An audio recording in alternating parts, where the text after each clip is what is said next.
किताब है मेरी, ये मेरी पहली किताब है फुटप्रिंट्स ऑफ हिंदुत्व इन कश्मीर। उसके बाद मैंने लिखी ये शेख साहब की, ये जो कंट्रडिक्शंस, शेख साहब के कंट्रडिक्शंस। तीसरी किताब मेरी ये है journey through the mist. Sheikh साहब का ये कंट्रीब्यूशन है कि शेख साहब ने जब भी कोई काम किया ये फिर देखता था कि मुझे क्या फायदा मिला। शुजाउल हक ने जब टेक ओवर किया उसमें कॉन्स्टिट्यूशन में लिखा था जो प्रेसिडेंट होगा कायम मुकाम इंटरिम वो इलेक्शन नहीं लड़ सकता, नहीं होगा। अब पुलिस की वेरिफिकेशन लानी है वो ही उठ सकता है कैंडिडेट। नोट्स रोज निकालना, पॉलिटिकल प्रेस नोट्स, जो हमारा काम ही नहीं था प्रेस क्लब की। I will be the pattern for life. चाहता ये हूं मैं कि हमारा जर्नलिस्ट काफी वो एक रहना चाहिए, सेल्फ रिलायंस एक नई रिफ्रेम करो जिसमें कम से कम एजुकेटेड तो होना चाहिए। इतना तो माने ना आप बताइए राहल साहब, आपको खुद पता है कितने हॉकर्स हैं आजकल हमारे एजुकेशन। पॉडकास्ट देखने और सुनने वालों को रशीद राहल का प्यार भरा सलाम। नाजरीन, आज हमारे पॉडकास्ट के जो मेहमान हैं वो कोई आम शख्सियत नहीं बल्कि वादी कश्मीर की मानी जानी सहाफ़ती शख्सियत, कश्मीर प्रेस क्लब के सदर जनाब सलीम पंडित साहब। पंडित साहब, एशियन मेल पॉडकास्ट में आपका खैर मकदम। बहुत बहुत शुक्रिया। इससे पहले कि हम कश्मीर की सहाफ़त, कश्मीर की सियासत, आपके लिखने के हुनर के बारे में बात करेंगे, सबसे पहले जानना चाहते हैं कि आप वादी कश्मीर के किस इलाके से ताल्लुक़ रखते थे और आपने इब्तदाई तालीम कहाँ से हासिल की? बेसिकली मैं एक्चुअली शहीदगंज से ताल्लुक़ रखता हूँ। जो मेरा ये जो वालिद साहब थे वो शहीदगंज के थे।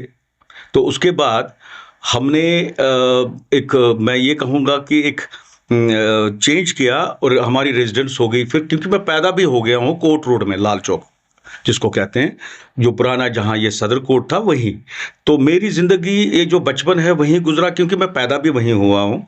और उसके बाद मेरी जो तालीम है, स्कूलिंग हुई है फिर बिस्कुट स्कूल में, because this was near school to my home also. तो उसमें फैक्टर्स ये भी थे और मेरे माँ बाप ने मुझे काफ़ी, मैं ये कहूँ कि उनका कंट्रीब्यूशन है मेरी ज़िंदगी को बनाने में और मुझे एक शेप देने में मेरी ज़िंदगी को, माँ बाप का काफ़ी अमल दखल है। तो खैर बहरहाल ये तो सबका होता है, मगर मेरी जो माँ है पर्टिकुलरली, मैं तो उसको अपना एक आइडल मानता था क्योंकि वो रोल मॉडल थी मेरे लिए। वो बहुत ही वाइज और बहुत ज़हीन औरत थी और उसने मुझे ऐसे पाला कि मेरी शख्सियत बदल गई सारी। तो कहाँ तक आपने फिर तालीम हासिल की? और फिर ये मैं कहूँगा कि मैंने मैट्रिक तक बिस्को स्कूल से किया, टनल बिस्को स्कूल जो ये क्रिश्चियन मिशनरी स्कूल है।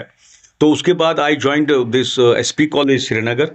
एसपी कॉलेज में मैंने साइंस में ग्रेजुएशन की और बीए लिटरेचर इंग्लिश भी किया। और then thereafter I went to Kashmir university for law में मैंने लॉ 3 साल किया इंक्लूडिंग ऑनर्स। तो उसके बाद कुछ देर मैंने इवन वकालत भी की है।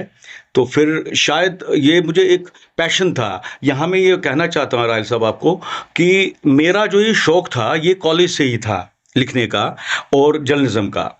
एक अजीब सा ये मैं कहूँ कि एक क़ुव्वत मुझे मिली जब मैंने कुछ ज़िंदगी में देखे, जो मैंने अपनी किताबों में भी लिखा है कि गरीबी, मुफलिसी और जो एनवायरनमेंट देखा, दाएं बाएं लोगों को देखा, इसने मुझे काफ़ी मुतासिर किया कि जो इनजस्टिस होते थे उस पर मैंने लिखा। मैं उन दिनों लिखता था एक यहाँ जम्मू का कश्मीर टाइम्स, उसमें मैं आर्टिकल लिखता था एज अ स्टूडेंट, जब मैं स्कूल में था, जब मैं कॉलेज में था। तो उसके बाद मैं जब यूनिवर्सिटी में गया तो मैंने कोशिश की अपना एक रिसाला ये खोलने का। तो मुझे रजिस्ट्रेशन भी मिली जिसका नाम मैंने सबमिशन रखा। हालांकि जो मेरे यार दोस्त थे सबमिशन पे उनको बड़ा एतराज़ था। एतराज़ इस बात पर था, उनको लगता था ये सबमिशन होता है सरेंडर, मगर मेरे जहन में कुछ और था। अगर आप पीप करोगे मेरी ज़िंदगी में, मेरी पर्सनैलिटी में, मुझे ये जो मैं कहूँगा कि एक अल्लाह ताला के साथ जो ये होता है कनेक्शन होता है। ये ज़रूरी नहीं है कि कोई देखे इंसान, कोई कपड़े ऐसे पहने जैसे वेस्टर्न टाइप के, वो कोई उसको कोई तालमेल नहीं हो सकता है अल्लाह के साथ, ये ज़रूरी नहीं है। सिर्फ आप एक पैजामा पहनने से अल्लाह के नज़दीक होंगे, शायद मुझे अल्लाह का एक तौफीक था। तो ये सबमिशन मैंने इसीलिए रखा क्योंकि Islam means submission to the will of Allah. तो उनको ये लगता था कि ही सेज कि submission to the will of the authority. It was not like that. मेरा मतलब था कि submission to the will of Allah, कि जो भी है वो अल्लाह का है, हमको उसकी इताअत करनी। सबमिशन की पब्लिकेशन क्यों बंद हो गई? और फिर यही माली हालात जो सबसे बड़ी बात जो कश्मीर में है, जर्नलिज्म यहाँ नहीं उभर सका, ये सिर्फ गुर्बत और मुफलिसी की वजह से हो गया। और सबसे बड़ी बात जो पहले अगर आप देखेंगे, you will go back to 1947, जो भी वो करते हैं, आप देखिए शेख साहब ने पहले अपना ये निकाला था अखबार, एक वीकली हमदर्द, जिसमें पीएन बजाज भी था, पीएन बजाज। मगर उसमें उस वक्त, फिर उसके बाद जब वो प्राइम मिनिस्टर बने, तो वो उतने पॉजिटिव नहीं थे फ्रीडम ऑफ प्रेस की तरफ। ये जो शेख साहब थे, शेख साहब बड़े डिक्टेटरल थे, वो बिल्कुल डिसेंट नहीं मानते थे। खैर उन्होंने काफ़ी उनको फिर सताया, बहुत सारे हैं, जैसे एक दूसरा भी एक एडिटर था वीकली, उसने कुछ एडिटोरियल लिखा तो उसको खींच के लाया। खैर ये तो एक हिस्ट्री है। मैं ये कहना चाहता हूँ, यहाँ कभी पनपने नहीं दिया यहाँ के जर्नलिज्म को अथॉरिटीज ने, या कुछ भी कहिए आप, वक्त के इन्होंने रूलर्स ने, वक्त ये हुआ है। जी जी जी जी बिल्कुल। सलीम साहब, यहाँ मैं आपको एक और बात जानना चाहता हूँ आपसे कि एक वकील जी जो वकालत करता था और माँ बाप के कुछ अरमान, जी, जहाँ तक सहाफत का ताल्लुक है, इसमें ज्यादा पैसा वगैरह है नहीं और काम बहुत ही कठिन होता है, बहुत। तो क्यों आपने इस चीज को चुना? किस शख्सियत ने आपको मुतासिर? मैं वो ये कह रहा हूँ ना, जो मेरी जिंदगी जो बनी, एक आप हैरान हो जाओगे। हालांकि मैं लाल चौक कोर्ट रोड में पला हूँ राज साहब, आप हैरान हो जाओगे कि मैं 10वीं जमात तक मुझे बिल्कुल पता नहीं था, अंदाज़ा नहीं था एसपी कॉलेज कहाँ है। हालांकि ये मेरे घर से तकरीबन ½ किलोमीटर या किलोमीटर दूर था। जब मेरा एग्जाम था, सेंटर था मैट्रिक का, वो था एसपी कॉलेज में। मुझे अपने कज़न को साथ लेना पड़ा कि भाई एसपी कॉलेज दिखाओ मुझे कहाँ है, क्योंकि मेरी माँ, ये इसलिए नहीं कि I was the only son of my parent, that is true also, मगर मेरी माँ ऐसा लाड़ प्यार नहीं करती थे, या मेरा बाप, वो मुझे बिल्कुल वो देते थे, बिल्कुल एक बिल्कुल जी। तो मगर मुझे वो गलत आदतों की तरफ नहीं वो करते थे, प्रिवेंट करते थे, इसीलिए मुझे शायद वो अपनी ही सोहबत में रखते थे। और उस सोहबत से क्या मुझे फायदा मिला, मैंने सीखा उनसे, क्योंकि सबसे बड़ा और पहला स्कूल होता है घर। अपनी माँ, अपना बाप, मैंने काफी सीखा है उनसे कि कंपैशन फॉर अदर्स, कैसे लोगों के लिए कुछ काम करना है। अपने लिए तो जीता है इंसान, खाना पीना वो तो है, मगर दूसरों के लिए जीना वो मुझे अपने वर्षे में मिला है, अपने माँ बाप से मिला है। मुझे शायद उन्हीं की ये देन है कि ये जो आप कह रहे हैं, ये जो मटीरियलिस्टिक अप्रोच है, शायद मुझे वो बड़ा कम था और अभी भी है माशाल्लाह। अल्लाह का ये करम है, क्योंकि देखो मैं ये कहता हूँ, अल्लाह अपना रास्ता बनाता है इंसान के लिए, शेप वही करता है और वो देता है। मुझे हर एक चीज़ फिर मिला जो कुछ भी इस दुनिया में ज़रूरत है, मगर अपने तरीके में, लिमिटेड तरीके में। मुझे ये कोई लालच नहीं है कि मैं कोई महल बनाऊँ या ये होटल्स बनाऊँ, मुझे उसका कोई शौक़ भी नहीं है। और मैंने लोगों के हमेशा खदमत की है। मैं कोशिश करता हूँ किसी हर एक इंसान को जो कोई मुसीबत में है उसको वहाँ से निकालूँ। क्योंकि उस दौर में आपने सहाफ़ती मैदान में कदम रखा जब इंटरनेट का दौर नहीं था, जब रसूल नहीं थे, और आज जब हम देखते हैं एक मामूली सी खबर सेकंडों में फ्लैश होती है और ज़मीन के एक कोने से दूसरे कोने तक पहुंच जाती थी। उन आयाम के जर्नलिज्म में और आज के जर्नलिज्म में आप क्या फ़र्क? देखिए राज साहब, आप हैरान हो जाओगे, मैंने किताब में भी ये लिखा है अपनी, उसमें उन दिनों एक आप हैरान हो जाओगे, वो जो ट्रेडल प्रेस होता था ना, जो वो उठाते थे, वो कंपोजिंग करते थे, मैं कंपोस्टर के पास जाता था, खुद जाता था यूनिवर्सिटी, सुबह यूनिवर्सिटी की गाड़ी में उतरता, मैं खानियार में था मेरा वो प्रिंटिंग प्रेस वाला, तो वो मैं उसको देता था मटेरियल, वो जो मैं लिखता था मैटर, आर्टिकल्स देता था उसको। फिर उसके बाद में शाम को जब वापस आता था यूनिवर्सिटी से, मैं उतरता था खानियार में फिर मैं करेक्शन करता था उसका, जो उसने दिन भर किया होता था कंपोज। ये मेरी ज़िंदगी का ये सफ़र था ये, और बिल्कुल ये मेरा फोर्टनाइटली था उन दिनों, मैं इसी तरह ही चलाता था। उसके बाद ऑफसेट का मशीन आया इनको, नवाइस वालों को, तो वहाँ मैं छापता था। बहुत ही कठिन था, और उन्होंने भी उस वक्त मुझे 300 रुपया लेते थे छापने का, हम निकालते थे कोई ये 400-500 अखबार, तो बहुत ही मुश्किल था। मगर मेरे जो वालिद साहब थे वो इंफॉर्मेशन डिपार्टमेंट भी काम करते थे, वहाँ के जो ऑफिसर्स थे वो भी मुझे एनकरेज करते थे, जो उनके कलीग्स थे या उनके बॉस थे, ऑफिसर्स थे, वो भी मुझे करते थे एनकरेज, ये बात नहीं है।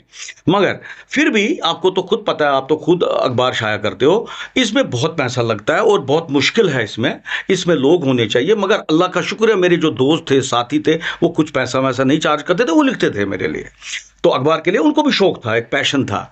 तो खैर फिर आगे आगे बढ़ते गए, तो जब इंटरनेट आया, मैंने कंप्यूटर भी लाए, मगर बहुत मुश्किल का सामना करना पड़ा। बहुत कोशिश की थी मैंने कि मैं टिक जाऊं कहीं, मगर मैंने एक चीज़ नहीं किया, क्योंकि आपको पता है ये कॉन्फ्लिक्ट रीजन है।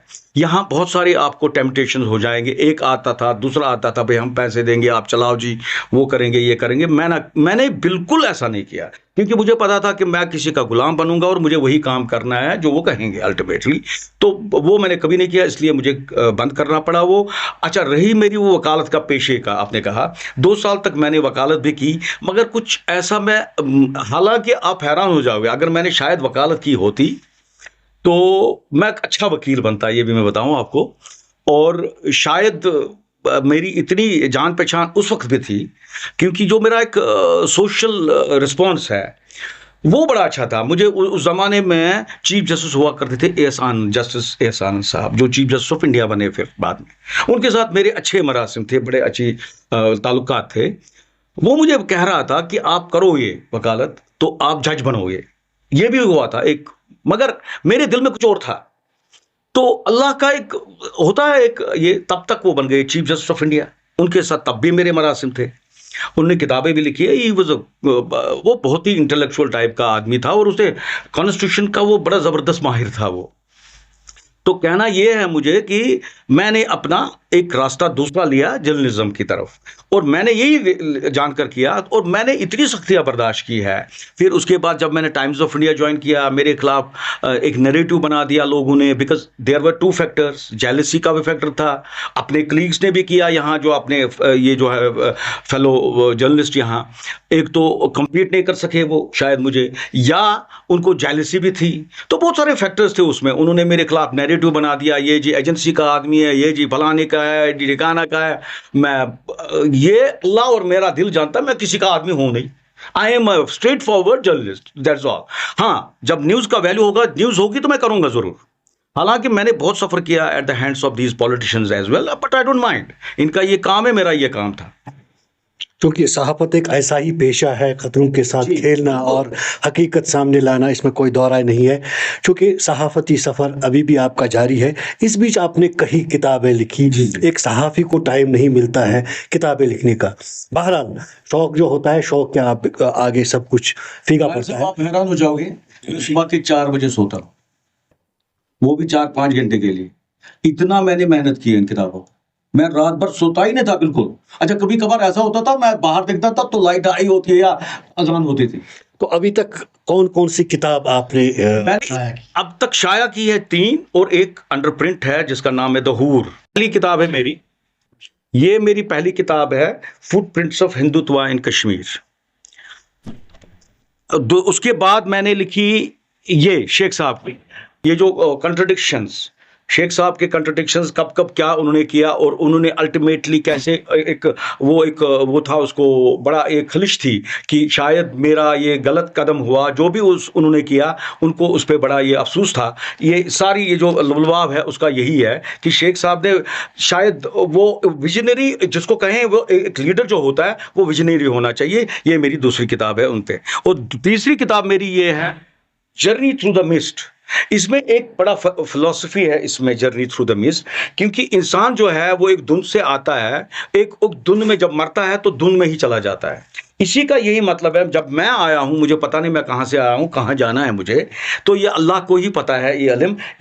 इसमें मैंने यही लिखा है, कुछ अच्छी बातें मैंने लिखी, ये बताना चाहता हूं जरूर। एक तो मैंने ये लिखा है कि आप देखिए, सबसे बड़ी बात है, ये जो मिस्ट है ना, ये देखिए मैंने यहाँ पे पिक्चर भी लगाई है, देखिए यही है धुंध। इंसान आता है और इसी में जाता है अल्टीमेटली, ये पता नहीं कहाँ आता है कहाँ जाता है। और इसमें मैंने देखा इस किताब की जो बात है, मैंने ये बताया कि अल्लाह सब कुछ मालिक है, वही करता है सारा आपका फैसला। इस दुनिया में आपको दिशा दिखाता है, रास्ता दिखाता है, इंसान के हाथ में कुछ नहीं है। यही इस किताब का लुभाव है। आपकी किताब जर्नी थ्रू द मिस्ट, जी, जिसमें आपने एक वादी के एक पॉलिटिशियन के बारे में लिखा है, गोस्ट ऑफ कश्मीर प्रेस। जी, जी। क्यों? देखिए, यहाँ जब मिलिटेंसी हुई, मिलिटेंसी में अजीब सा एक चेंज आया सारे माहौल में, पर्टिकुलरली इस पेशे में, सहाफत के पेशे में। जितने भी लोग थे वो सारे घुसे इसी में, चाहे वो मुलाजिम, सरकारी मुलाजिम हो, चाहे वो बिजनेसमैन हो, क्योंकि सारे कारोबार जो है वो ठप हो गए। मगर एक ही तबका था जो अपना काम करता था, वो थे मुलाजिम, जिनको कम से कम अपना रोजगार और पैसा मिलता था। वो क्या हुआ, मगर यहाँ जो इनडिसिप्लिन काफी हुआ था 90s में, उस वक्त सारे मुलाजिम जो थे वो कोशिश कर रहे थे अपना नजरिया देना अखबारों। तो इसी तरह जिसकी आप बात कर रहे हो, ये भी उन दिनों कोई डिप्टी सेक्रेटरी कुछ था, तो इन्होंने एक लॉबी बनाई, जो 5-6 मुलाजिम थे, इन्होंने मुलाजिम को आपको याद होगा 173 और समथिंग स्ट्राइक हुई थी, सारे मुलाजिम को दस्तखत भी करवाए थे ऑफिसर्स, तो इनको डिसमिस भी किया उस वक्त फारूक अब्दुल्ला ने, और ग्रीस से जो सक्सेना साहब होते थे गवर्नर, तो उन्होंने इनको रेइंस्टेट भी किया। काफी यहाँ मुश्किलात हुए, फिर यहाँ तो लोगों को तनख्वाह नहीं मिले, अल्टीमेटली दैट वाज गिवन। मेरा ये कहना है कि उसने जो फिर मैनिपुलेशंस की, उसने हर एक इदारे में अपना अपना बंदा रखा, बिकॉज बेसिकली वो मुलाजिम था, वो टिल लास्ट जब रिटायर हो गया, वो सेक्रेटरी हो गया, रिटायर ब्यूरोक्रेट हो गया, अपने मजे में अभी भी ले रहा है पेंशन वहां का। अब वो मिनिस्टर भी बना, एमएलसी भी बना, वटएवर। तो वो अपने जो है जो उसको अपने ये मैं कहूँ आपको एजेंट्स, वो हर एक इस इदारे में है, अखबारों में है, यहाँ वो उसका काम करते थे।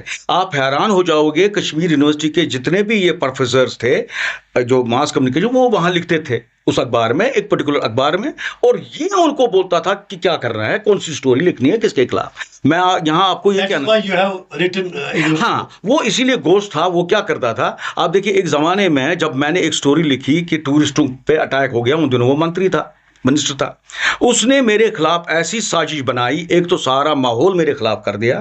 खैर, तो वो जो उसके एजेंट्स थे वो तो थे ही, जैसे वो उन्होंने बनाया था कुछ एडिटर्स गिल्ड एंड वटएवर, तो उन्होंने मेरे खिलाफ प्रेस नोट दिया। अपने क्लीग को दे रहे हैं प्रेस नोट उसके खिलाफ, जो है नहीं। आप बताइए, कल को मैं प्रेस नोट दूं आपके खिलाफ इधर अपनी ये जो है प्रेस क्लब, कैसे हो सकता है ये? I have to talk to you, मैं पहले आपको साथ दूंगा जब अगर स्टोरी की बात हो। अगर अब कोई और भी होगा, हम प्राइवेटली वो बात करेंगे, मगर जब कोई आपने लिखा है प्रोफेशनल कोई है, उस वक्त भी आपको हम पूछेंगे, ये नहीं कि आपको कंडेम करेंगे। अच्छा, उसमें ये था कि जब टूरिस्टों पे अटैक हुआ, मुझे बाज़ाब्ता उसके प्रूफ्स थे, हर एक चीज था, उसने मेरे खिलाफ पब्लिक सेफ्टी एक्ट तक उस वक्त इन्वोक करने की कोशिश की थी, मगर अल्लाह का शुक्र है कि वो नहीं हो सका। उसने जो वहां उस वक्त एडीजी सीआईडी थे या आईजी सीआईडी थे, वो तो उनको बोला कि इसको लगाओ जीपीएस से। सर, किताबों के बारे में हम बात कर रहे हैं। आपने bundle of contradiction, Sheikh Mohammad Abdullah जो एक टावरिंग पर्सनैलिटी थी, जम्मू कश्मीर की पॉलिटिकल टावरिंग पर्सनैलिटी, उसके बारे में किताब लिखी थी। तो जरा हमारे नाजरीन को ये किताब दिखाइए। और ये जो है बंडल ऑफ कंट्राडिक्शंस शेख साहब के बारे में, इसमें ये लिखा है, देखिए, एक लीडर जो होता है वो बड़ा दूरअंदेश होता है, जिसको हम लीडर कहें सचमुच के।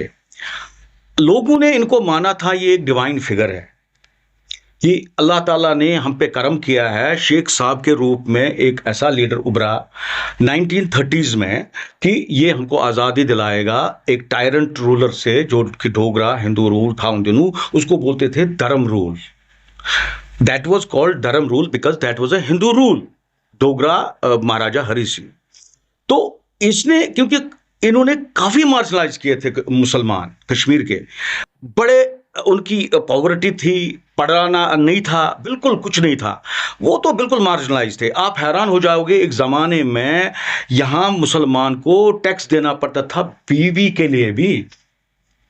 अच्छा, फिर हुआ फोर्स्ड लेबर, वो सारे मुसलमानों पे था, बहुत सारे जुल्म थे यहाँ, और रिप्रेजेंटेशन कहीं नहीं थी। मैक्सिमम अगर कोई लगता था, या तो वो गार्डनर लगता था, खाना तो पकाने नहीं देते थे उसको, कुक, बिकॉज वो था, वो कास्ट सिस्टम का मामला था हिंदू धर्म में। तो दूसरी बात, अगर होता तो खाकरोब होता था, वो स्वीपर होता था मुसलमान। फिर कश्मीरी पंडित जिसने कम से कम 10वीं पढ़ा होता था, या उससे कम या उससे ज्यादा, थोड़ा सा नॉट ग्रेजुएट भी वो भी नहीं थे, क्योंकि जितने भी टॉप ब्यूरोक्रेट्स थे, चीफ सेक्रेटरी, वो होते थे बंगालीज, कि महाराजा हरि सिंह लाता था बंगाल से उनको, वो आईसीएस ऑफिसर्स होते थे। तो उस जमाने में शेख साहब का ये कंट्रीब्यूशन है कि शेख साहब ने जब भी कोई काम किया, ये फिर देखता था कि मुझे क्या फायदा मिलेगा अल्टीमेटली, इसीलिए हर एक मोड़ पे इसने कंट्रोडिक्ट किया अपने आप। वो जाती फायदे के बारे में सोचता था या कौमी फायदे? नहीं, कोई कहीं जगह अपने फायदे के बारे में, कौमी फायदे में मैं बताऊंगा कैसे, आई विल जस्ट इलॉबरेटेड, और मैं ये करूंगा, आपको ये प्रूव करूंगा कैसे। आप देखिए, एक ज़माने में उसने एक बनाया कि भाई मैं ये लड़ूंगा कि कश्मीर को आज़ाद करूंगा, ये जो है हिंदू रूल से आज़ाद करूंगा। आप बताइए मुझे, जब ये 47 में इसको क्या जरूरत थी कि नॉमिनेटेड प्राइम मिनिस्टर बनना, उसके बाद माफी मांगना हरी सिंह को।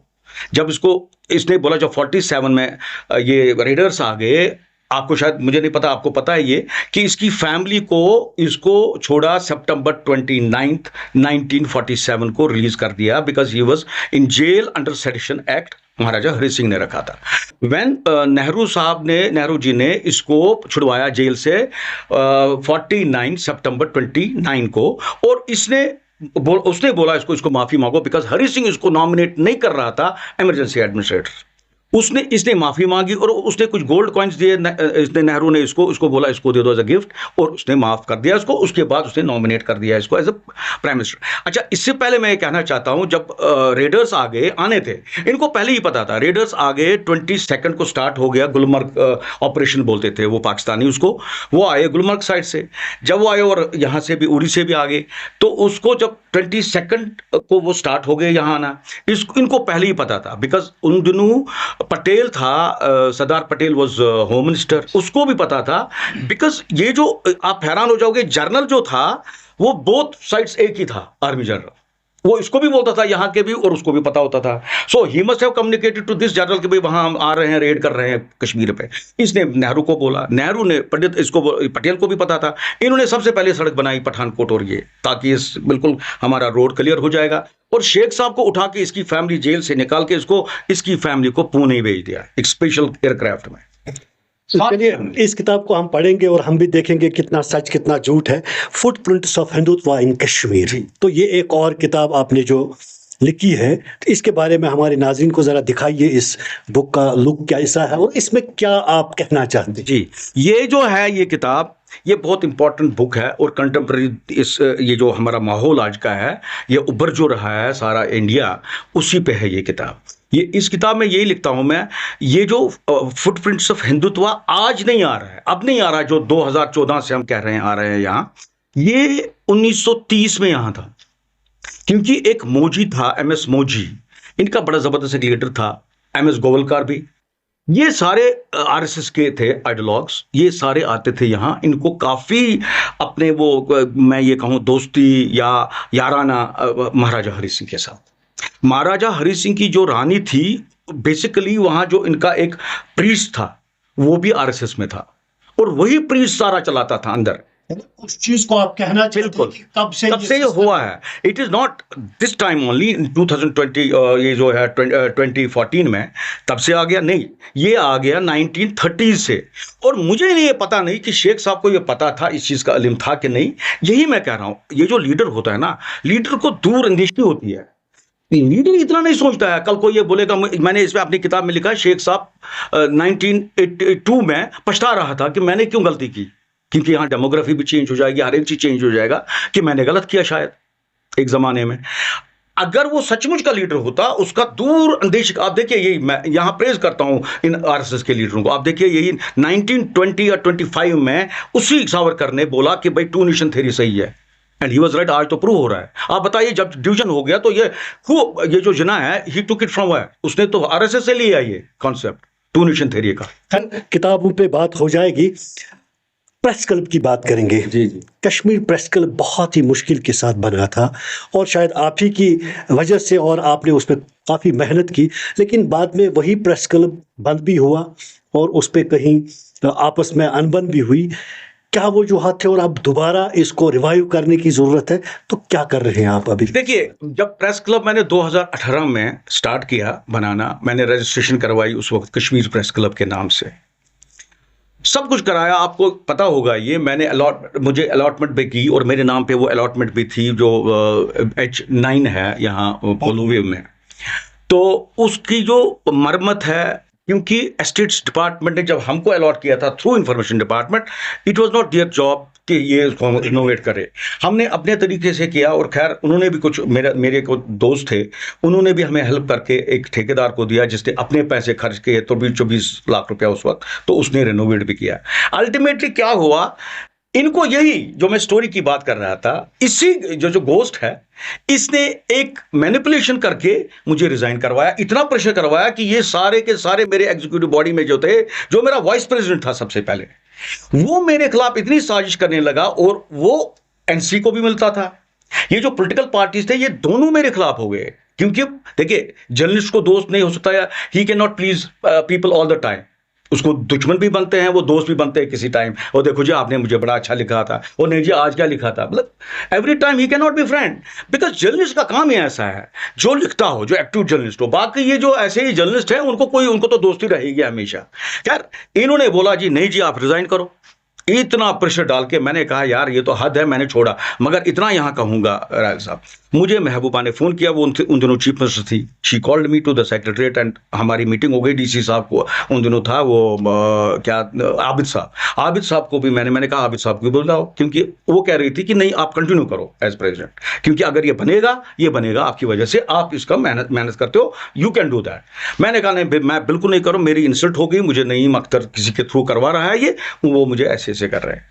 मैंने रिजाइन किया। उसने कहा नहीं मैं आप वापस ले लो, आप कंटिन्यू करो। मैंने कहा डीसी साहब को, उसने कहा डीसी को अदरवाइज मैं ये दूंगी पावर्स, ये करेगा इसको overlook, he will overlook that activity. उसने रिफ्यूज कर दिया डीसी साहब, उसने कहा नहीं जी ये बहुत मुश्किल कठिन काम है, ठीक है ये करता है करने दो। तो वो कहता था नहीं मैं तो कहती हूँ इसको, मगर ये मानता नहीं है, क्योंकि कुछ नेचुरली, बिकॉज वो तो एक ईगो की बात थी ना, मेरा हर्ट हो गया था ईगो। खैर मैंने जब रिजाइन किया उसके बाद इन्होंने टेक ओवर किया। हमारे कॉन्स्टिट्यूशन में, उस कॉन्स्टिट्यूशन में हमारा था ये कि जो उसके बाद president who took over president as president, it was my vice president Shujaul Haq ने जब टेक ओवर किया। उसमें कॉन्स्टिट्यूशन में लिखा था जो प्रेसिडेंट होगा कायम मुकाम इंटरिम, वो इलेक्शन नहीं लड़ सकता था। उसके बावजूद भी उसने इलेक्शन लड़ा, उसने उसको और थी उस वक्त वो उन्हीं का आशीर्वाद, इन्हीं दोनों पार्टीज का। उसको वो भी बोलता था आप चलो आगे, मगर हमारा काम करना है। मुझे नहीं पता था उसको third party out of country भी एक रिश्ता था कोई, ये पता नहीं था मुझे, ये इनको सबको था। अगर आप देखेंगे राहिल साहब, उसमें सारे के सारे एनआई के रेट्स आप देखिए। आज अगर हम करेंगे इलेक्शन, आजकल हम करते हैं पाइक लाओ जी पुलिस की वेरिफिकेशन, ऐसा नहीं होगा। आप पुलिस की वेरिफिकेशन लानी है, वो ही उठ सकता है कैंडिडेट। तो पहले क्या था, जो भी आता था वो उठता था, कोई उधर से आया कोई इधर से आया। आप देखिए, आप जानते हो जो थे उसमें एग्जीक्यूटिव बॉडी में, मैं जानता नहीं हूं। अच्छा अगर आप पुलिस का रिकॉर्ड देखेंगे, ये जी पत्थर वाला था, ये जी जेल था, ये जी फलानी था ठिकाना था। अल्टीमेटली उन्होंने क्या किया, जो पैसा मैंने उस वक्त मीटिंग की थी गवर्नमेंट के साथ, 2 करोड़ उनको हमने मांगा था, उन्हें 2 करोड़ हमको माना था, और 50 लाख जब मैं निकला उसके बाद इनको दिया, उन्होंने रिलीज कर दिया। उस 50 लाख में से पहले इन्होंने खराबी की, इन्होंने तबाही की वहां बिल्कुल। अच्छा प्रेस नोट्स रोज निकालना, पॉलिटिकल प्रेस नोट्स, जो हमारा काम ही नहीं था प्रेस क्लब का, हम निकालते हैं किसी की कंडोलेंस पे या कोई इंपॉर्टेंट इशू हमारे जर्नलिस्टों को तब निकालेंगे, not concern the politics and this India Pakistan. ऐसी जमात नहीं है, बिल्कुल बिल्कुल जर्नलिस्ट के फैक्ट्री की तंजीम है। अब आपने इसकी नहीं, उसमें मैं कहना चाहता हूं, उसके बाद इसकी टर्म भी खत्म हो गई, जो इलेक्टेड बॉडी बन गई। 6 महीने के लिए वो बिल्कुल इलेक्शन नहीं करते थे। हमने बार बार उनको बोला भाई आप इलेक्शन तो कराओ। नहीं जी अभी नहीं करनी है। मैंने कहा क्यों? और नहीं जी हम करेंगे ना अभी। अच्छा इन द मीनवाइल हो गया 2019, सारा अब जो हो गया हमें नया करना था, बिकॉज हमारी जो रजिस्ट्रेशन थी वो खत्म हो गई स्टेट की, हमें अब यूनियन एक्ट की तरफ करनी थी। ये जब गए वहां इनको मिला, वो अगेन उन्होंने वही रखे जो टेंटेड थे। सीआईडी डिपार्टमेंट ने दिया ही नहीं इनको वेरिफिकेशन। अच्छा रजिस्ट्रेशन खत्म हो गई, तो इसका स्टेटस क्या रहा इस कश्मीर प्रेस क्लब का? कुछ नहीं। जो ही हमने, अच्छा इसी साहब ने मुझे बोला सलीम साहब आप आओ, मैं जा रहा हूं दिल्ली, आप ले लो जी इसकी प्रेसिडेंटशिप, आप चलाओ। मैं गया वहां, ये था ही नहीं वहां। अच्छा हमको क्या बोला, हमारे पीओसओ को बोला भाई जी देखो इन्होंने मिलिट्री कू किया इन्होंने। अरे भाई आपने बुलाया था हमें, हम 4 आदमी थे, मेरा दोस्त वो जो हमारा जनरल सेक्रेटरी आज। अच्छा ऐसा इन्होंने माहौल बनाया हमारे खिलाफ, और जो इनके अपने साथी थे जो मेंबर भी नहीं थे, उन्होंने अपने टीवी चैनल्स पे वो चलाया और उस तरीके में पेश किया जैसे हम विलन है यहाँ, और हमको बना दिया जी इन्होंने जी मिलिट्री कू कर दिया। बताइए मिलिट्री कू होता क्या है? अब आपने इसकी बागडोर संभाली है, और क्या प्रायोरिटीज रहेंगी आपके, किस तरह से आप इसको वाकई एक ऐसी ऑर्गेनाइजेशन बनाएंगे जो जर्नलिस्टों के हित में होगी? देखिए पहले मैं कहना चाहता हूं, जब मैंने इसकी रजिस्ट्रेशन की, बहुत मुश्किल से मैंने यहाँ की एडमिनिस्ट्रेशन को पहले मनवाया कि हमको प्रेस क्लब वापस दे दो, क्योंकि इसका गवर्नमेंट ऑफ इंडिया से इंस्ट्रक्शन आए थे उस वक्त जब ये बंद हो गया, और हमें प्रेमिसेस भी लिया, वो भी खत्म हो गया इन्हीं की वजह से, क्योंकि इन्होंने दूसरे दिन करवाया हंगामा चंगामा, तो सब बंद हो गया। उसके बाद बिल्कुल मुझे कोई इजाजत नहीं देता था प्रेस क्लब खोलने का। मैंने कैसे कन्विंस किया सबको, जितने भी बड़े बड़े यहाँ के at the helm of affairs थे, तो उन्होंने अल्टीमेटली मुझे बोला आप जिम्मेवार हो इसके अगर कुछ हो गया, अगर ये गलत हाथों में लगा और वैसा ही होगा तो वैसा नहीं होना चाहिए। मैंने कहा मैं आपको अंडरटेक कर रहा हूं, I will not allow that. आप हैरान हो जाओगे, मुझे डिफरेंट एजेंसीज को बिल्कुल अच्छे से बैक करना पड़ा कि आप हमको एक चांस दो, हम खोलना चाहते हैं, ये इंस्टीट्यूशन होना चाहिए यहाँ। जब मैंने ये बनाया तो फिर जो हमने ये इसका कॉन्स्टिट्यूशन वगैरह बनाया, हमको लाजमन यहाँ अंडर न्यू एक्ट हमको यहाँ ये जो है लॉ डिपार्टमेंट उसने हमको उठाया क्वेरी, नहीं जी ये नाम सेम लग रहा है, कश्मीर प्रेस क्लब या पीछे रखो या आगे रखो, ये तो ऐसे ही। Ultimately we went to this law secretary, उसको हमने वेट करवाया, उसने हमारा कॉन्स्टिट्यूशन पढ़ा। सो दैट मीन्स कि गवर्नमेंट ने वेट किया हुआ है और एंडोर्स किया है हमारा कॉन्स्टिट्यूशन जो अब है। अच्छा, फिर उसके बाद ये जो अब जो हाईकोर्ट ने एक्नॉलेज किया, जब इसने हम जो परसों हम गए रिट पिटिशन लेके, तो उन्होंने भी पढ़ा कॉन्स्टिट्यूशन में क्या है, अब क्या है। जो नया कॉन्स्टिट्यूशन है उसमें कैटेगोरिकली कुछ चीजें ऐसी है जो अब इन्फिल्ट्रेशन हमारे नए प्रेस क्लब में नहीं हो सकता है।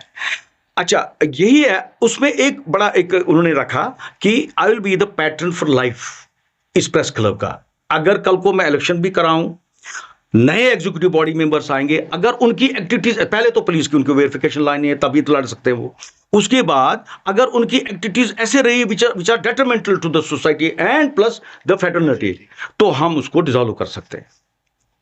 और जो भी पैसा उनको खर्च करना है उसके ओवरलुक करने के लिए पैटर्न होता है, और से 6 मंथ जो भी ये देगा अपना, हमारा जो होता है चार्टर्ड अकाउंटेंट जो हमें ऑडिट करता है, ऑडिट की कॉपी वो भी पढ़ेगा कि अगर कहीं हो गलत लगता है तो उस वक्त ये कर सकता है। और आप एक सही दिशा में जा रहे हैं, तो क्या प्रायोरिटीज रहेगी जर्नलिस्ट? हाँ जी, ये मैं देखिए सबसे बड़ी बात है, मैं यहाँ के जर्नलिस्टों को मैं, और क्योंकि वो कोर्ट ही हमें फैसला करेगा, मुझे बहुत यकीन है कोर्ट पे, और ये जो भी आज तक के अब हुआ हमें कोर्ट के थ्रू होगा सब कुछ, जो भी रिलीफ मिला हमें।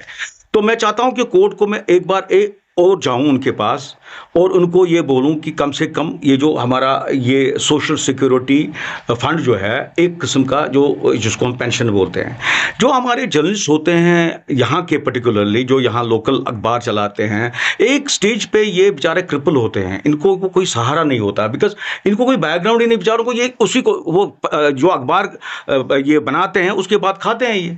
तो एक इनको होना चाहिए पेंशन, जैसे बाकी को मिलता है से 20, जैसे बहुत सारे स्टेटों में नहीं है, ये कोई नया चीज़ नहीं है यहाँ कि मैं यहाँ ये कहना चाहता हूँ। सुबह सवेरे किसी ने मुझे आज व्हाट्सअप किया, पता नहीं उसको गुस्सा है सारी फेटर्निटी का, तो उसने बोला कि आप क्यों मांग रहे हो गवर्नमेंट से 5 करोड़ समथिंग लाइक दैट, तो why don't you just collect it from your journalists. उसको गुस्सा होगा, वो उसने मैंने लिखा, आई नेवर रिप्लाइड हिम, मगर मैं वो वापस लिख रहा था, उसने दूसरी बात मुझे लिखी कि देखो जी आपके पास तो इतना पैसा है सबको जर्नलिस्टों को, अब क्या मैं बताऊं उसको। उसने उसके बाद ही केम आउट, जो उसको था मन में यही कि उसको कोई गुस्सा था फेटर्निटी का, उसने ये लिखा कि ये सब ऐसे ही लिखते हैं ब्लैकमेलर्स। क्या मैंने कोई जवाब नहीं दिया, क्योंकि उसकी राय है, कहने दो। तो मेरा ये कहना है सब नहीं होते ऐसे, ये हर एक फील्ड में हर एक जगह है ऐसे लोग, खराब भी होते हैं अच्छे भी होते हैं। खैर मैं अगर ओवरऑल बात करूं अपनी ये फेटर्निटी की, हम इनके लिए चाहते हैं एक तो ये, दूसरा ये जो सबसे बड़ी बात है हेल्थ इंश्योरेंस। आप देखिए कल ही मुझे एक छोटा सा एक लड़का कह रहा था जो रिट्रेंच किया हुआ है, उसको कहीं बाहर करता था काम, तो उसकी बीवी को कोई 65,000 रुपया लगता है हफ्ते में इलाज के लिए। तो मैं तो बड़ा मुंह हो गया, मैंने कहा इस बेचारे को कैसे हम हेल्प कर सकते हैं।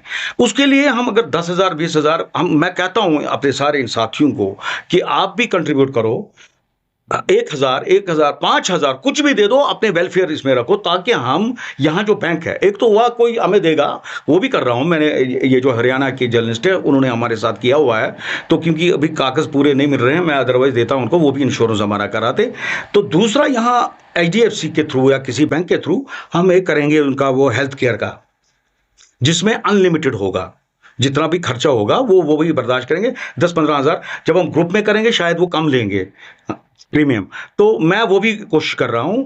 चाहता ये हूं मैं कि हमारा जर्नलिस्ट काफी वो एक रहना चाहिए सेल्फ रिलायंट, और इसको भीख नहीं मांगना चाहिए। और दूसरी बात, ये बेचारा इसीलिए रिजॉर्ट कर रहा है अनफेयर मीन्स में, जब इसको पैसा है नहीं, तो जो सोसाइटी में इज्जत है वो सारी हमको खत्म होती है। मैं चाहता हूं कि जब जर्नलिस्ट ठीक होंगे, अच्छे होंगे, पैसा होगा, खाना पीना होगा, कंफर्टेबल लाइफ होगी, शायद वो फिर नहीं करेगा ऐसा। क्योंकि सोशल मीडिया का दौर है, जी जी, हर एक के पास बाइक हाथ में है, वो है, तो वजह से पैदा हुआ है। इस तरह से इस चीज को कंट्रोल करें कि ऐसा तरीका आपके सामने मैंने गवर्नमेंट से ये कहा था कि आप एक पॉलिसी बनाइए जिसमें कम से कम एजुकेटेड लोग आए। बड़ी देखिए एक चीज, मोल्ड जो ओपिनियन करता है ना, ये तो सहाफी होता है ना, ये तो जर्नलिस्ट ही होता है ना। जब उसने खुद नहीं पढ़ा होगा, वो मैट्रिक से नीचे हो या मैट्रिक हो, आप बताए एक मैट्रिकुलेट क्या बताएगा सोसाइटी को कैसे चलना है इस दुनिया में, तो कैसे क्या काम करना है। मैं चाहता हूं, अब मैं इसमें मैंने ये जो रिट पिटिशन है मेरी, ये जो मैंडमस रिट ऑफ मैंडमस है, इसमें मैंने ये एक पॉइंट ये भी लिखा है कि कम से कम पॉलिसी इनको ये डायरेक्ट करिए गवर्नमेंट को कि पॉलिसी में ये रखे कि कम से कम ग्रेजुएट होना चाहिए एक जर्नलिस्ट। नहीं, अब यहाँ मुझे एक सवाल है जी कि वर्ल्ड रिनाउंड जो पोइट है, राइटर है, जो क्वालिफिकेशन खालिक है हमारे कौमी तराने का, रविंद्रनाथ टैगोर, अगर हम उसकी क्वालिफिकेशन देखेंगे, लेकिन उसने पूरी दुनिया को माइल किया है, उनके पास ऐसी सोच, ऐसा नजरिया था। तो आप किस तरह से ये चीजें, मैं वहीं पहुंचूंगा। ये जरूरी नहीं है कि कल को कोर्ट बोलेगा इनको पर्टिकुलरली आप करो जी इसको, ये वो अपना एक लाए अमल देंगे, इनको एक डायरेक्शन देंगे कि भाई आप पॉलिसी एक नई रिफ्रेम करो जिसमें कम से कम एजुकेटेड तो होना चाहिए। इतना तो माने ना आप बताइए राहल साहब, आपको खुद पता है कितने हॉकर्स है आजकल हमारे एडिटर्स, बताइए आप बताइए कितने वो जर्नलिस्ट है जो थे ही नहीं जर्नलिस्ट, जिनको कुछ नहीं पता है, कोई और लिखता है। जो इन्फॉर्मेशन डायरेक्टर मुझे बोलता था, मैं वो कह रहा था, एक बंदा 4 अखबार निकालता, मैंने कहा ये पढ़ो जरा, कश्मीरी में भी था, उसको खुद नहीं आया, उर्दू नहीं आया, अंग्रेजी नहीं आया। चेक एंड बैलेंस तो लाज़िम। मैं वही कह रहा हूँ, कुछ तो होना चाहिए ना। चलिए हम नहीं मानते कि एक स्लैब रखिए आप ग्रेजुएशन का, या इससे नीचे भी रख सकते हैं, कुछ तो रखो, ये अनपढ़ को नहीं। जैसे आप देखते हैं ना, सब बोलते हैं एक नैरेटिव बना, रोटन, रोटन क्या होता है, ये रॉटन है ना। मैं कहता हूं ऐसे लोगों पे कदगन तो लगाओ, तो इनको देखो ना ये क्या कर रहे हैं, क्या समाज को क्या दे रहे हैं। मैं I am not against anybody, किसी के पर्सन के खिलाफ मैं हूं नहीं, मगर मैं चाहता हूं कि सोसाइटी एक अच्छी सोसाइटी बने हमारी। तो इंशाल्लाह लेट अस होप कि हालांकि इंफॉर्मेशन डिपार्टमेंट भी बना रहे हैं इस वक्त ये पॉलिसी, मगर ये भी चाहते हैं थोड़ा इसमें एजुकेटेड तो हो जाए। मगर मुझे जो लगता है जो कंटेम्प्रेरी दुनिया में है आजकल, तो सब पढ़े हैं राहल साहब, तो मुझे लगता है शायद पढ़े लिखे तो होने चाहिए हमारे इसमें फील्ड। साहब ये एक बहरहाल एक लंबा चौड़ा एक बहस है, डिबेट हो सकता है इस पे। यहाँ मैं आपको वापस सहाफती दुनिया में ला रहा हूँ कि सहाफती दुनिया एक बिजी शेड्यूल होता है, इसके बावजूद आप किताबें लिख रहे हैं, क्या घर की तरफ कितना ध्यान देते हैं आप, घरेलू मामला? आपने ये बहुत ही अच्छा बोला। देखिए मैं हर एक चीज बैलेंस करता हूँ बाय द वे। जब मैंने मेरे वालिद साहब ने या वालिदा ने शादी मेरी की, मेरी ये जो घरवाली है वो केएस है, वो डायरेक्टर जनरल ये जो अकाउंट्स एंड ट्रेजरीज में भी थी। उसको मुझसे ज्यादा फुर्सत नहीं थी। जो मेरे माँ बाप ने ये सोच कर किया था कि शायद इसको एक सुकून मिलेगा, एक साथी मिलेगा जो काम करेगा, या घरेलू जिंदगी प्लस जब ऑलरेडी वो ऑफिसर है, that mean she is expose to the external world also. Internal world तो है ही घर का और बाहर भी, बट वो बहुत ये है कि मैं कहूँगा ये मतलब एक बड़ी रिलीजियस टाइप की है, वो बाहर नहीं जाती है, तो मुझे सारा ही बोझ वो पड़ा। मगर 2014 तक, हाँ 2014 तक मेरे वालिद साहब थे, वो सारा देखते थे। वालिद साहब जब गुजरे 2014 से लेकर अब तक, अब तो मैं खुद चलाता हूँ अपने, या मुझे कुछ जरूरत होता है मैं फलानी को बोलता हूँ मुझे चावल चाहिए यार, पैसा दे दो, दैट इज ऑल। मैं ऐसे ही चलाता हूँ घर अपना, और बाकी दोस्त यार ऐसे नहीं कि रिलेशन की वजह से, बस सोशल रिलेशन, फ्रेंड्स वगैरह। तो बाकी आप देखिए आजकल तो सारा ही आता है जी। आप देखो अमेज़न पे जाओ तो सब मिलेगा, घर पे आएगा आपको। खैर वो तो अलग बात है, मगर आप किताबों की आप बात बोलते हो, मैं रात भर जगता रहता हूँ, इन किताबों को लिखता हूँ, 4 बजे में सोता हूँ राहल साहब, और मैं इतनी मुश्किल से, एक पैशन है मुझे, मैं कहता हूँ आपको। हालांकि मुझे घर में भी बोलते हैं भाई आप सोते ही नहीं हो, भाई आप सो ना। मैंने बिल्कुल अलग रखा है कंप्यूटर के लिए, घर में एक कमरा अलग है इसके लिए। मैं सुबह उठता हूँ 4 बजे में सोने लगता हूँ। ये है मेरी रूटीन जिंदगी में। क्या कौन सा चीज पसंद है और खास वाजवान आई लाइक? मैं कश्मीर, ये मैं बताऊंगा, मैं बड़ा अपने इस कश्मीर को बहुत प्यार करता हूँ, अपने कश्मीर को, अपनी वो जो है शनाख्त, आई लव दैट। इसीलिए मुझे शायद कभी-कभार ये अजीब-सा लगता है। आप देखिए मैं राहिल साहब आपको बताऊँगा, मुझे अमेरिका में भी जॉब मिला था, क्योंकि मैंने वहाँ भी गया हूँ वो एक कोर्स किया हुआ है वहाँ। तो वहाँ मुझे अपना जो वतन है ना, ये बहुत सताता है, याद आती है इसकी। आप देखिए हमारे पैगंबर साहब सल्लल्लाहु अलैहि वसल्लम, उनको नहीं आता था। मक्का को तो याद आती थी उनको, हालाँकि मदीना वालों ने काफ़ी उनको हेल्प किया, मगर अल्टीमेटली उनको अपने वतन की तो याद आती थी। हालाँकि इस्लाम में ये नहीं है बॉर्डर्स एंड बाउंड्रीज़, ये तो ये यूनिवर्सल रिलिजन है, मगर अपने जो वतन का होता है, जैसे कोट रोड की बात लीजिए, मैं आजकल रहता हूँ रावलपुरा साइड पे।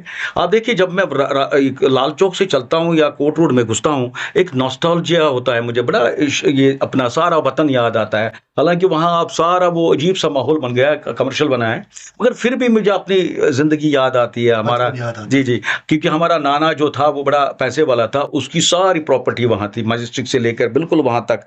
ही was a moneyed man and उसके कोई बेटा-वेटा था ही नहीं। तो हमारा बहुत ज़मीन था वहाँ नाना का, 2-3 कनाल जो बिल्कुल कोर्ट के साथ है वहाँ। तो हम वहीं पले हैं, तो काफ़ी अच्छा एक माहौल था वहाँ। यानी आप कंट्रीब्यूट करना चाहते हैं अपनी सोसाइटी को, अपने कल्चर को, अपनी तहज़ीब को।